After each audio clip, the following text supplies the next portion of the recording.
Hello दोस्तों, welcome back to my channel. This is no regarding medication video. दोस्तों, आज मैं आपको बताने वाला हूं कुछ ऐसे एंटीबायोटिक्स टैबलेट के बारे में जिसका इस्तेमाल बुखार को ठीक करने के लिए किया जाता है। वैसे तो जितने भी एंटीबायोटिक्स टैबलेट होते हैं उसके मल्टीपल यूज होते हैं और मोस्टली एंटीबायोटिक्स थोड़ा बहुत हर तरह के बैक्टीरियल इन्फेक्शन को ठीक करने में हेल्प करते हैं, लेकिन हम इस वीडियो में बुखार में कौन कौन सी एंटीबायोटिक्स अच्छा काम करती है उसके बारे में बात करेंगे।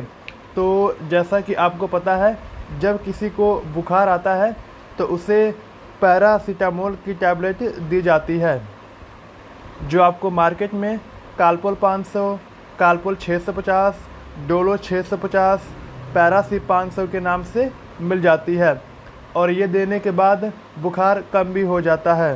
पर कभी कभार क्या होता है, बुखार इतना तेज़ होता है कि पैरासीटामोल को 2-3 दिन खाने के बाद भी बुखार कम नहीं होता है।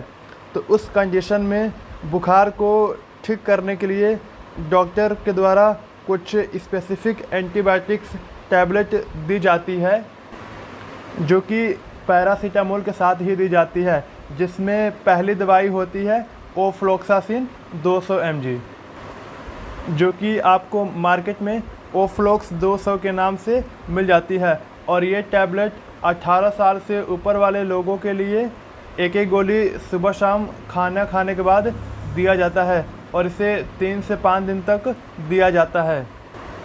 और इसके बाद जो दूसरी एंटीबायोटिक्स टैबलेट दी जाती है बुखार को ठीक करने के लिए, वो होती है सिप्रोफ्लोक्सासिन। ये आपको मार्केट में फ्लोक्सी 500 या फ्लोक्सी 250 के नाम से मिल जाती है। और ये टैबलेट अगर कोई बंदा 18 साल से ऊपर है तो उसको 500 mg की टैबलेट सुबह शाम खाना खाने के बाद दिया जाता है 3 से 5 दिन के लिए। और अगर कोई बच्चा है जो 8 से 12 साल के बीच में है तो उसको 250 mg की टैबलेट सुबह शाम 3 से 5 दिन तक दिया जा सकता है। इसके बाद जो तीसरी एंटीबायोटिक्स दवा है वो है सिफिक्जिम 200, जो कि आपको मार्केट में जीपी 200 के नाम से मिल जाती है। और ये टैबलेट 18 साल से ऊपर वाले व्यक्ति को एक एक गोली सुबह शाम खाना खाने के बाद 5 से 7 दिन तक दिया जा सकता है। और ये डॉक्टर्स की बहुत ही भरोसेमंद दवाई होती है और ये काफ़ी सेफ भी होती है, तो इसलिए इसे प्रेगनेंसी के दौरान भी दिया जा सकता है। लेकिन कभी कभार क्या होता है, व्यक्ति को ज़्यादा बैक्टीरियल इन्फेक्शन होने की वजह से जीपी 200 भी अकेले काम नहीं करती है, तो जीपी 200 के साथ अजिथ्रोमाइसिन 500 mg दोपहर में एक टाइम 5 से 7 दिन तक चलाया जा सकता है। इसके बाद जो अगली एंटीबायोटिक्स टैबलेट आती है वो आती है सेफोजॉक्सिन 200 mg, जो कि आपको मार्केट में मोनोसेप ओ के नाम से मिल जाती है। और ये दवा तब दी जाती है जब किसी व्यक्ति को सिफिक्जिम 200 काफ़ी लंबे समय से चल रही हो, तो उससे क्या होता है कि एक टाइम पे आकर के वो सिफिक्जिम 200 mg टैबलेट की रेजिस्टेंट हो जाती है और उस व्यक्ति पे सिफिक्जिम अच्छे से काम नहीं कर पाती है, तो उसके बाद सेफोजॉक्सिन 200 mg चलाई जाती है। और ये 18 साल से ऊपर वाले बंदे को एक एक गोली सुबह शाम खाना खाने के बाद दिया जाता है और इसे भी 5 से 7 दिन तक दिया जा सकता है। और ये एंटीबायोटिक्स भी सेफ होती है, इसे भी डॉक्टर प्रेगनेंसी के दौरान भी दे सकते हैं।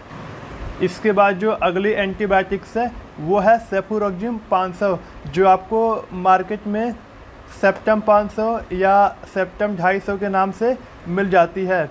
और ये 18 साल से ऊपर वालों के लिए 500 mg की टैबलेट सुबह शाम एक एक गोली खाना खाने के बाद 5 से 7 दिन तक दिया जा सकता है। और जो बच्चे 8 से 12 साल के बीच में हैं उनको 250 mg की टैबलेट सुबह शाम खाना खाने के बाद 3 से 5 दिन तक दिया जा सकता है। दोस्तों, ये दवाई थोड़ी महंगी आती है, इसलिए डॉक्टर इसका इस्तेमाल फीवर के लिए बहुत कम से कम करते हैं। लेकिन अगर किसी व्यक्ति को बुखार हट ही नहीं रहा है तो उसको डॉक्टर के द्वारा देना ही पड़ता है। दोस्तों ये तो बात हो गई सिंगल एंटीबायोटिक्स टैबलेट के बारे में, लेकिन कभी कभी ऐसे भी होता है कि किसी व्यक्ति को मल्टीपल बैक्टीरियल इन्फेक्शन होने की वजह से बुखार ठीक होता ही नहीं है। तो ऐसे कंडीशन में सेफिक्जिम प्लस ओफ्लोक्सिन के कॉम्बिनेशन में टैबलेट आती है, जो कि आपको मार्केट में GPO के नाम से मिल जाती है, या फिर सेफोजोक्सिन विद ओफ्लोक्सासिन के कॉम्बिनेशन में भी टैबलेट आती है, और ये आपको मार्केट में गुड से प्लस के नाम से मिल जाती है। तो इन दोनों में से कोई एक डबल एंटीबायोटिक्स टैबलेट, एक एक गोली सुबह शाम खाना खाने के बाद 7 से 10 दिन तक भी चलाया जा सकता है। दोस्तों ये जितने भी मैंने आपको एंटीबायोटिक्स टैबलेट के बारे में बताए हैं, इसे लेने से पहले आप डॉक्टर की सलाह ज़रूर लें, क्योंकि ये एलोपैथिक दवाइयाँ होती हैं और ये आपको नुकसान भी पहुंचा सकती हैं।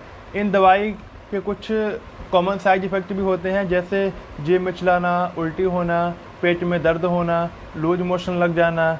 अगर किसी डॉक्टर ने आपको इनमें से कोई भी दवाई दी है और उसे खाने के बाद कोई भी साइड इफ़ेक्ट होता है, तो आप तुरंत अपने डॉक्टर से मिलें। दोस्तों